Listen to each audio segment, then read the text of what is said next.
It's an exciting week because we've got the first real hints about when the debut version 3 Starship launch could take place. The activity that we've seen this week suggests that SpaceX is clearly pushing in that direction too, with booster hardware rolling to the launch site late this week. That's just the starting point because we've got new updates coming thick and fast from Blue Origin, a surprise announcement that is going to make space operations safer for everyone, and ouch, what happened here? Okay, Neil, we can see you coming down the ladder now.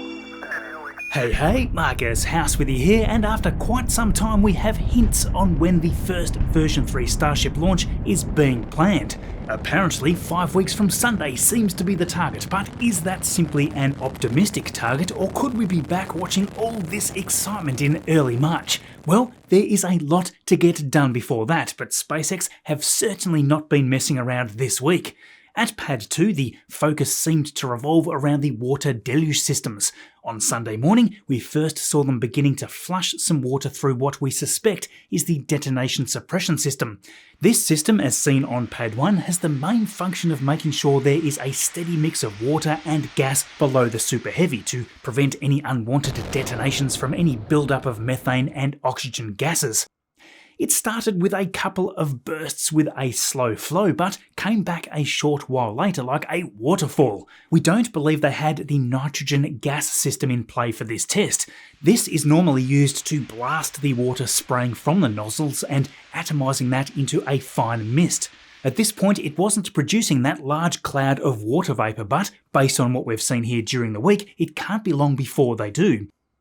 We then witnessed the first test of the deluge buckets and ridge later in the day. This is really cool. Check out how you can see the pressure begin to build from one side of the ridge to the other. On Monday in the afternoon, they were back at this again. The first test almost seemed like a short aborted test or some kind of priming of the system. A few moments later though, here was a long duration discharge and what appears to be a full pressure test. Water was flowing all the way out and over the edges of the trench, followed by an impressive depression vent from the deluge farm. This is all great progress as we inch closer to finally seeing that top deck deluge running. The whole system activated in harmony is going to look incredible. New additions to the launch mount itself this week include these red covers which have been placed over most of the clamp arms. All this as they continue to weld and grind the new doors into place.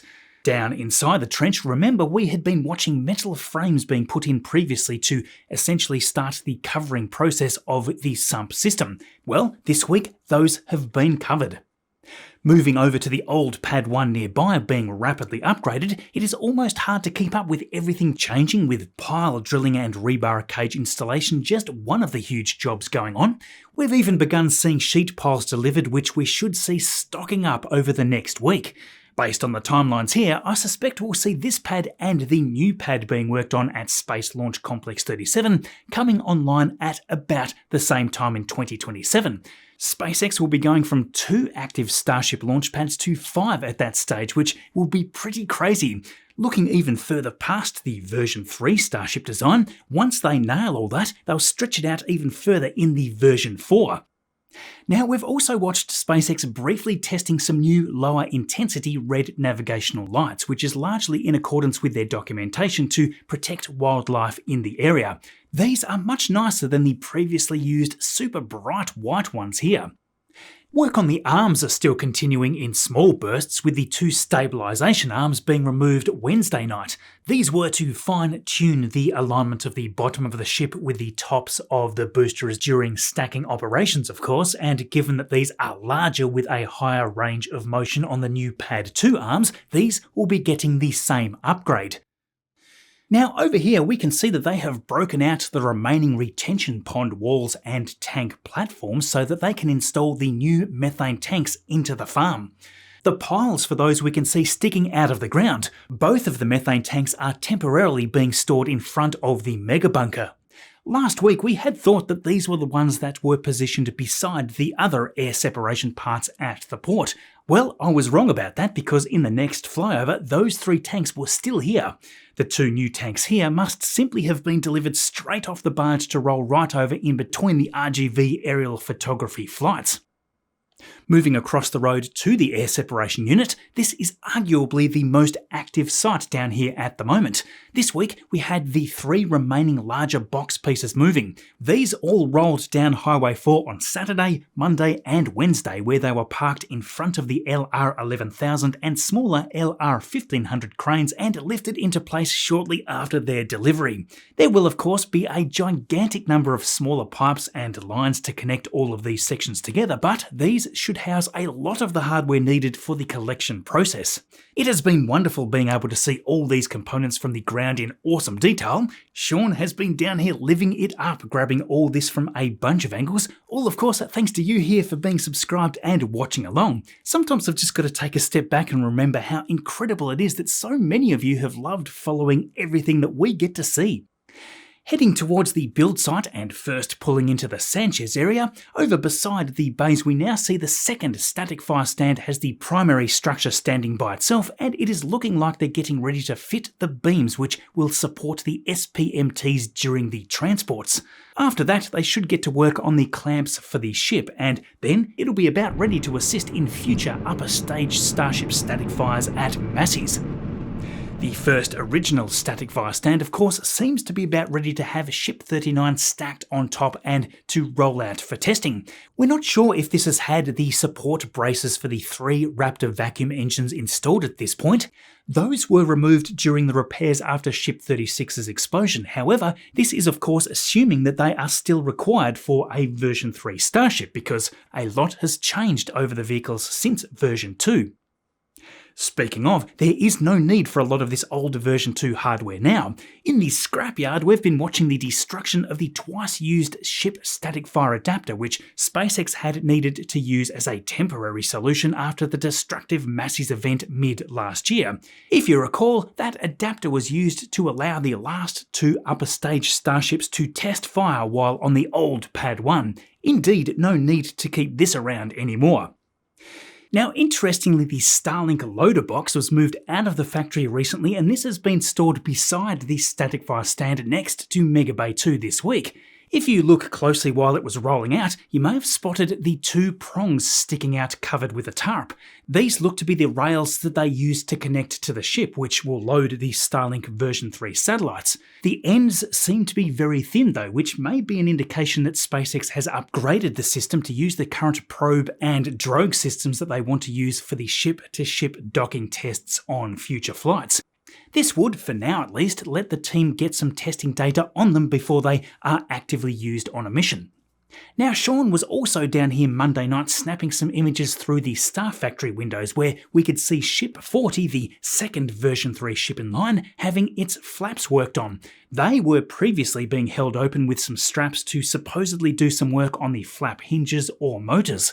A few hours later, however, we spotted them being detached and tied shut. They did this same thing, by the way, with Ship 39, currently being prepared for testing, before that moved into Mega Bay 2 so that stacking could begin. So this should also be moving into Mega Bay 2 soon.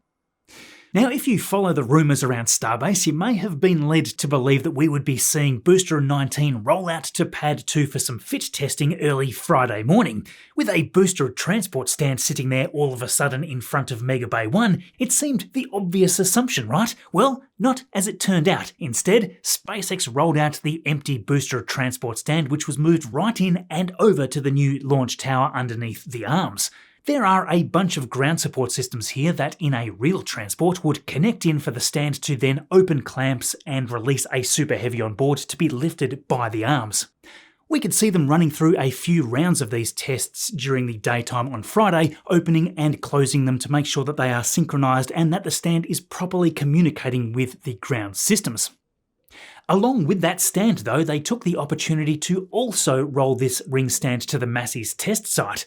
While they were moving both of these stands, SpaceX had the tank farm alive, perhaps doing some sort of purging before and after the closure. That is a beautiful view there of all the resulting fog covering the ground lit up in orange and white. That's awesome. Anyway, I digress. Back to the stand rolling away. The immediate assumption here is that this has been delivered to pick up the B18.3 test tank. As you may recall from last week, this tank failed on the very first test, presumably unexpectedly. I'll come right back to that, but first a big thanks to Outskill sponsoring today's video. At the start of a new year, it is always great to set some new goals. The world is changing so fast right now that it is hard to keep up, and that is where Outskill comes in. As we know, tech giants are all in on anything AI, and regardless of public perception, it is soaking up a huge amount of the world's talent. Outskill is a leading education platform focused on AI and is hosting a 2-day mastermind workshop coming up soon. Over 10 million people around the world have already attended this training, and with a rating of 4.9 out of 5 on Trustpilot, the people have had a very high opinion on the value that they have received right here. Usually this comes at a cost of $395, but now it is completely free for all of you here because they've partnered up with me to ring in the new year. Yes, Outskill are giving away 1,000 free seats for the next 48 hours as part of their promotion, so there is literally no risk in getting right into this. I think what's great is this isn't theory, it's fully hands-on AI training from practitioners at Microsoft and Nvidia, people who have actually built and shaped the industry. In just those 2 days, you will learn 10 or more AI-powered tools, AI in Excel, Sheets and presentations, how to build AI agents to help automate your workflow, and of course, that is all just the start. You get access to a learning dashboard where you are introduced to a great many like-minded people so that you can build along with them and enhance your overall learning. By the way, you'll also be walking away with thousands of dollars worth of bonuses, including a roadmap to monetize AI, a personalized AI toolkit builder, and a prompt Bible. When you sign up, you'll get access to the 2026 AI Survival Hackbook, which is a comprehensive compilation of upcoming AI shifts in 2026 and the practical steps that you can take to be prepared. Limited seats are available, of course, given this is free for the first 1,000 seats, so head there from the link in the description to check it out. Thank you, Outskill. Okay, so getting back to the troublesome B-18.3 test tank, a lot has happened since it failed that first test. Afterward, SpaceX had been quick to get all the rods taken off the stand. They removed the blue compression cap here on Friday, and that was followed by the removal of the ship aft simulator ring on Tuesday this week. We're not sure yet if SpaceX needs to scrap this tank where it is, or if it is structurally sound enough to roll back to the factory for future investigation. Meanwhile, the much more successful B-18.1 tank beside, which we believe has had a total of 17 tests, has finished its testing run, so they've been dismantling that this week. Looking at the new structure around this stand, we can see the addition of 2 new triangular angled brackets at the top that extend outward towards the ship. These seem to reach roughly just below the forward flaps, so it is another neat hint on the purpose of this structure. We also had the delivery of these 2 old pieces of hardware used to squeeze the previous test Tank 16 as SpaceX prepared to catch boosters. Now, we are all wondering if these may be installed on top of this structure to do the same sort of testing, but instead with the ship catch points. Notice that they've had the bumpers reinstalled, so we're getting closer to figuring this puzzle out. Now for SpaceX's Falcon 9 action, this week kicked off with Starlink Group 1720 on Sunday morning. Interestingly, we noticed that they had attached a handful of Starship heat shield tiles to the fairing. With every flight of Falcon 9, they can choose to run tests like this to see how they perform from speeds under 7,700 km per hour, which is where they are roughly released to re-enter the atmosphere to be recovered from the ocean. It's always great to see them testing out Starship heat shield technology on a real flight like this.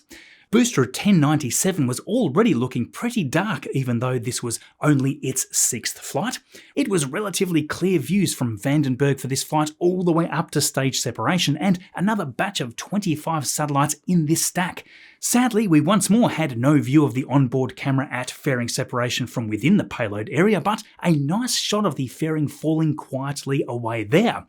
We had, of course, I Still Love You, the drone ship waiting downrange, and yeah, always nice to see these views in daylight, and they didn't disappoint with smooth footage all the way back down to the deck. Next up on Tuesday evening, another national security launch with the GPS-3-9 mission for the US Space Force from Space Launch Complex 40. The satellite on board this mission was reassigned originally from a flight on ULA's Vulcan Centaur. Just 41 days after SpaceX were awarded that contract, here they were already launching it out of the atmosphere. Booster 1096 was the one on this mission following a one-day delay due to weather. Just a little over 8 minutes in, there was a landing successfully aboard the drone ship, a shortfall of gravitas for its 5th landing. The GPS satellite there was successfully deployed into a medium Earth orbit about 90 minutes after launch. Now this was followed by another 2 Starlink missions, Group 1719 from Vandenberg with booster 1082 on its 19th flight in the early hours of Tuesday, also sporting some more heat shield tiles onto that fairing once again. Of course, I Still Love You was out there for the 2nd time in just 4 days. SpaceX compensated for the lack of fairing deployment footage by sharing this video of the full stack after the mission was completed. Then Group 6101 back at Slick 40 the next day with booster 1095 on flight and landing number 5. Just read the instructions taking the catch for that one. What was more surprising though was SpaceX's announcement between those 2 missions, stating that they've developed a novel space situational awareness system called Stargaze. By using all of their super advanced technology in orbit already, they will use this to enhance the safety and sustainability of all satellite operations in low Earth orbit. What they're doing is providing all of their orbital screening data collected from almost 30,000 star trackers, and they're making this available to the broader satellite operator community free of charge in the upcoming weeks. I think it's great to see this because with everybody sending and controlling spacecraft in orbit, it's going to reduce the risk of collisions by a massive margin. Several orders of magnitude is what the website claims here. Now, loads of really cool updates are again coming thick and fast from Blue Origin. We've just got a sneak peek at their Blue docking system, with this test being another neat milestone in hitting their commercial LEO destinations contract. What they've been doing is simulating a docking under flight conditions to meet the International Docking System standard requirements. This is rather exciting, I think, because it's not just going to be used for the Blue Moon Mark II lunar lander. No, this should feature across the board because it is also being expected to be installed into their proposed Orbital Reef commercial space station and should also be compatible with any of their future vehicles. Along with that, something even more exciting is that we're just potentially weeks away now from another New Glenn launch. This time they're going to be launching AST Space Mobile's Block 2 Bluebird satellite to low Earth orbit. This mission is currently scheduled for late next month, and surprisingly, Blue Origin has already decided that they are going to be reusing the first stage booster on their 3rd ever launch. Yes, never tell me the odds that we watched in all this magic is flying for the 2nd time. They are not messing around here, so I'm hyped to see it blasting off the launch pad at Launch Complex 26 again. All of this, of course, is after they recently announced their TerraWave project. This is a space-based communications network targeting enterprise and government users. The constellation is planned to include 5,408 satellites in total.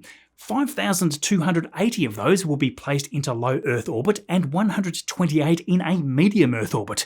These will even be optically interconnected, and the system is designed to deliver up to 6 terabits per second of connectivity. The network will support tens of thousands of users worldwide and offer symmetrical upload and download speeds. The deployment of this TerraWave constellation is planned to begin in Q4 of next year, so it'll be a while before we see these launching, but the plan is in place. The more breaking news, however, is Blue Origin's announcement that they are pausing New Shepard flights for no less than 2 years in order to accelerate the Lunar Human Flight program. I suspect in reality we may not see them return at all, because the technology has always seemed like a stepping stone to New Glenn anyway. It has flown 38 times, taking 98 people on a short ride out of the atmosphere. Indeed, perhaps once they have this closed off, it may now simply become a part of Blue Origin's early history.